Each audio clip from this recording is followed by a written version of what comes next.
eo amin'ny pejy vaovaon'ny politika kosa indray dia fotoanany fampandrosoana izao ampy izany adilay politika ireo no teny ireo no isan'ny verimberina sy nansongadiny Andry Rajoelina nandritra ny fandarana manokana nataony tamin'ny televiziona omaly ny resaka ny raharam-pirenena izy tamin'ity fandaharana ity ary isan'ny songadina ihany koa ny ampandrosoany any Madagasikara amin'ny alalan'ny initiative pour l'émergence de Madagascar.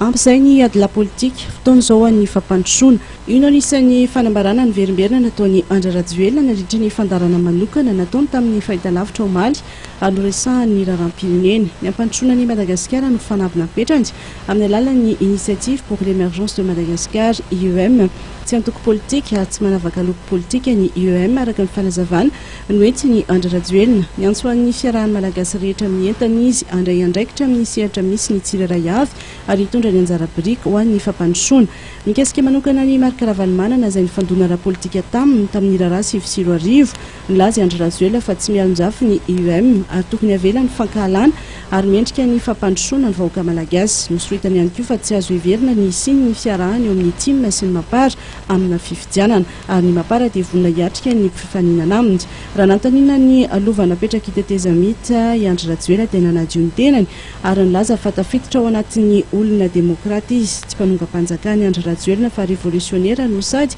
tia tanindrazana raha nantanina mikasika ny fifandraisana amin'ny HVM izay antoko ny filoham-pirenena Rajaonarimampianina indray dia nilaza Andry Rajoelina fa nampianatra azy ny fiainana nilaza izy fa raha ny famadiana azy dia efa sitrany ny tenany saingy tsy tatiny kosa ny famadiana ny vahoaka ny ihany koa Andry Rajoelina fa nanana andraikitra tamin'ny zava-misy amin'izao fotoana izao nosoritany fananoana ny HVM tamin'ny fomba rehetra izy ary ny anarana hery vaovaon'ny Madagasikara na HVM ary dia izy mihitsy no namorona ny fona tamin'ny vahoaka malagasy moa izy fa olombelona no nitohanany fa tsy ny fanahy tsy nijoro ho mpanohitra ny tenana noho ny mahatsy